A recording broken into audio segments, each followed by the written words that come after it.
High-level talks between Kiev and Moscow are ongoing at the Ukraine-Belarus border. President Volodymr Zelenskyy calls the next 24 hours crucial for Ukraine.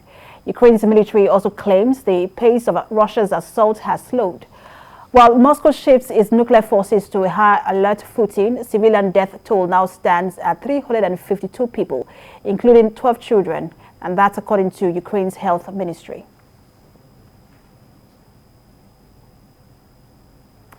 And the war between Russia and Ukraine is still raging, with the fear of a serious humanitarian crisis looming. On the hit, the Ukrainian President Volodymr Zelenskyy is demanding immediate admission of Ukraine into the European Union. Australia and the United Kingdom are among few nations ready to take in Ukrainian refugees.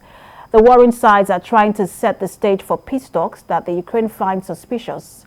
In this report, Jacqueline Ogoh takes a look back and forth at the troubling invasion of Ukraine.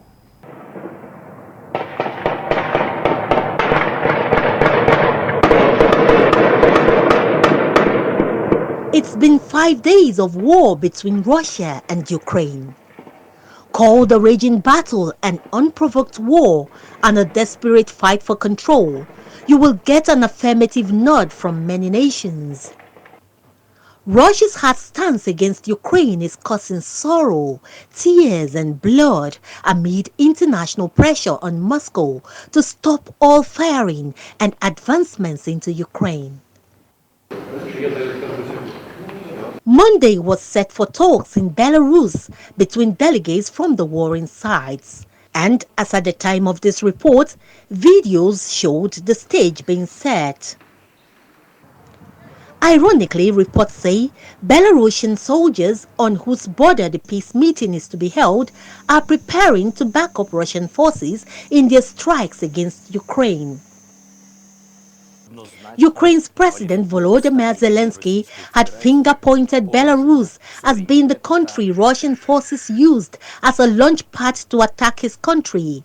For that reason, he doesn't see Belarus as a neutral ground for talks.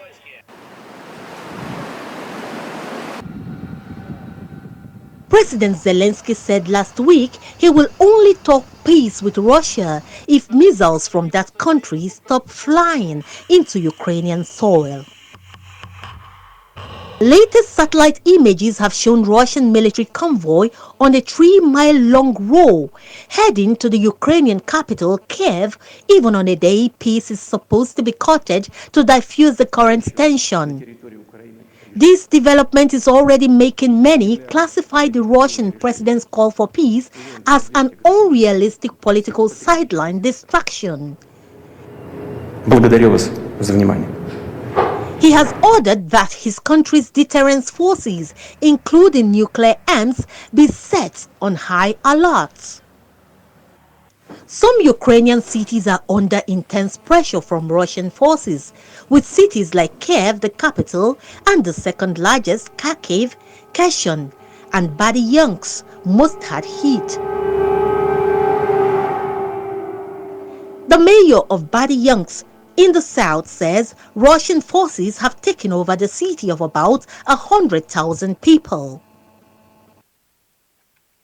To ensure President Vladimir Putin soft pedals on his hard stance against Ukraine, the United States and several European nations have announced the suspension of some key Russian banks from the SWIFT system, through which major financial transactions like energy and gas payments are made to Russia.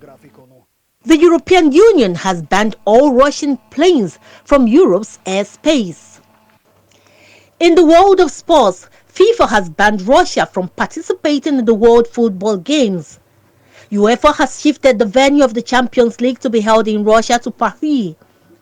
The Formula One motor car racing game side, just like the US and the UK promised last week to hit hard at Russian elites and close allies of the Russian president, sports businessman and owner of heavyweight Chelsea Football Club, Roman Abramovich, had to announce the handover of his football club to the trustees.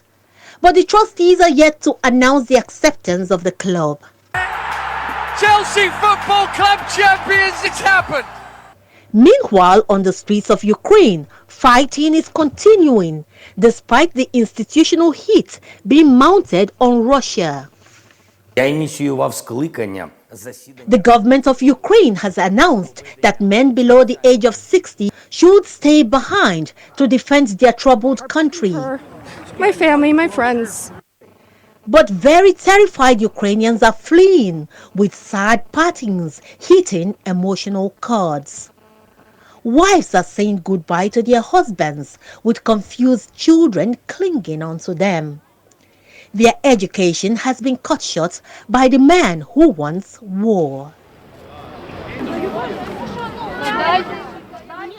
Trains and makeshift camps are packed full, with the possibility of diseases including COVID-19 spreading.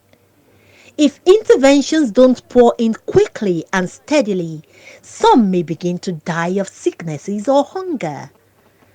The current discomfort they are facing is enough to cause mental illness.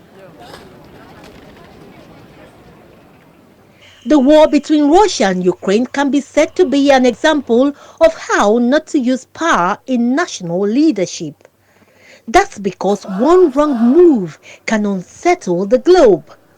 The world is interconnected.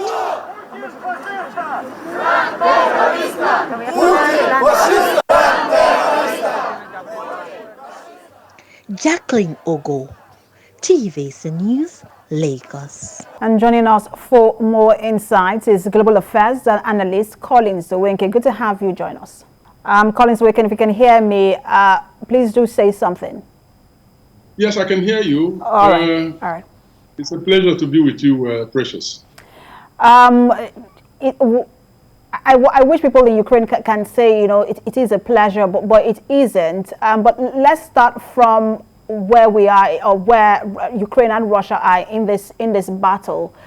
We understand there is now a high-level talk, or representatives from both countries, Ukraine and Russia delegates at the Ukraine-Belarus border, and that's the latest. How optimistic are you that these talks will be successful? Well, Jacqueline did a good job, covering the background to, this mayhem. And of course, that included the ongoing talks. I don't know that much can be expected from these talks. They were just as many talks as possible prior to, Russia going rogue and attacking Ukraine. And none of those talks delivered anything tangible. I mean, we can safely say so, because if it did deliver anything tangible, there wouldn't have been the attack that we are witnessing now. So it could very well be that the talks today, the ongoing one, is likely going to be just a smoke screen, because even as these talks are going on, two significant things are happening. Number one, U.S. satellite images have shown, active movement of tanks from Russia into Ukraine, and as Jacqueline pointed out, some of them actually making their way towards Kiev, the centerpiece of the current battle. That's one. And then two, there have been reports, I am not sure if the reports are confirmed, that, as of this morning, Russia has also, carried out some military testing exercises in Venezuela, the next door neighbor to the United States, sending a very strong signal that, hello, we are here, and, we can be intimidated, and we can also, be aggressive in terms of upsetting your security infrastructure. So the talks, well, let's see. I mean, the reports have been out that Zelensky's side of the talks has actually requested immediate withdrawal of Russian troops, which is to be expected. What the response was and how it is all going to end up are things that we have to look at to see. But honestly speaking, there is no sign that very much is going to come out of the talks. And while Zelensky was asking for, just hours before Zelensky asked for a ceasefire and immediate withdrawal of troops, President Putin had moved the nuclear deterrent forces in that country to high alert. And when you move a nuclear deterrent force from peacetime alert to high alert, it means that it allows you to make the decision to launch. What does this tell you about whether or not Putin is ready for peace, especially whether he will stop at nothing to get what he wants, which is a part of Ukraine, or the submission from Ukraine? Well, the message is pretty clear. These are all premeditated. I mean, on the side of Putin, there is nothing that he's doing now that is coming as a sort of exigency. I must say that listening to military analysts, I think it is fair to conclude that part of what he is seeing now were not expected. I mean, in terms of resistance, the level of resistance and the success of that resistance from the Ukrainian side of of the battle, that has actually derailed some of their strategic planning in terms of how long it would take them to actually run Kiev, the capital, over and install a Russian-friendly government in Ukraine. So that perhaps has necessitated some sort of re-strategizing. It could well be that the increase to higher alert is part of the response, to that. But like I mentioned earlier, I mean, the message is clear, and that message is that we are stopping at nothing as Russians under Putin to, achieve our military goal, our military objective in this exercise, which is, installing a Russian-friendly government in Ukraine that would do the bidding of President Putin. So many questions I want to ask you about. There is the issue of how Africa should be responding to this. We have students who are and nationals who are now trapped in Ukraine. Ukraine is looking to join or asking now to join the EU. Just so many questions, but let me quickly just take it from the Africa point of view. A lot of continents have been responding to this. We'll see that in Asia, China seems to now be flying his, airplanes or warplanes over Taiwan. EU is also responding to this with sanctions. What's the stake of Africa, if there's any, in this, and how should Nigeria be responding, especially with our students being trapped in Ukraine?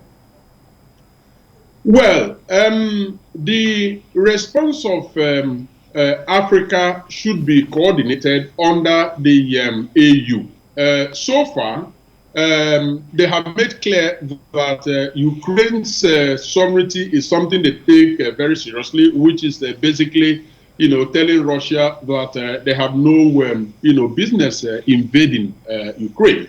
But more robust statement has actually not come from the AU as a bloc, just like the EU has been very, very clear about their position in all of this. For example, with the cutoff of Russia from the SWIFT payment system. Now, the individual African countries are responding in piecemeal, and rather than going through the different individual country reactions, I could simply summarize that they have been very unequivocal in condemning, Russian invasion of Ukraine and calling for immediate withdrawal of troops and an end to the aggression.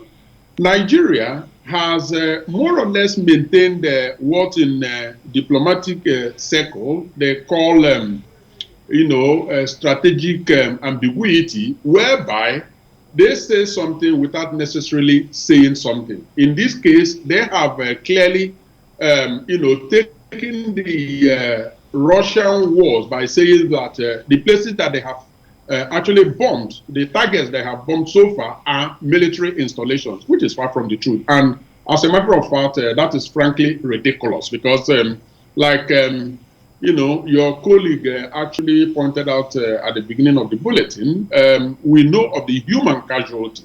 As of this, about an hour ago, close to 700, people have fallen, individuals, and that includes children in their hundreds and thousands actually wounded. I mean, those couldn't have been a military target. So it does look like ultimately Africans might want to take a position of, okay, what we're looking at here is a kind of global shift in world power. And it could very well be that they would want to take a position of, watch and see. Let us see how all of this plays out, and whoever emerges the new superpower of the world, we will fashion out how to work with them. That probably is where this will all end. I mean, as far as the Nigerian students are concerned, Nigeria made them, as a government, they made a very slow start, but it does look like within the last 48 hours, the situation is being, taken under control in terms of providing, some organizational structure where Nigerians are being received with the plans of evacuating them back to Nigeria. And I hope that works well and takes into consideration those who want to, settle. Absolutely. And we will continue to track Nigeria and Africa's response, not just to this crisis, but to the nationals in Ukraine. And we'll continue to track the sanctions, we'll track the peace talks as well, and see how everything plays out. And I'm sure we'll have you subsequently, because you live in Europe, so we'll have you subsequently to have these conversations. Thank you for talking to us, as always, Global Affairs Analyst Collins Oweke. My pleasure, Precious. Thank you.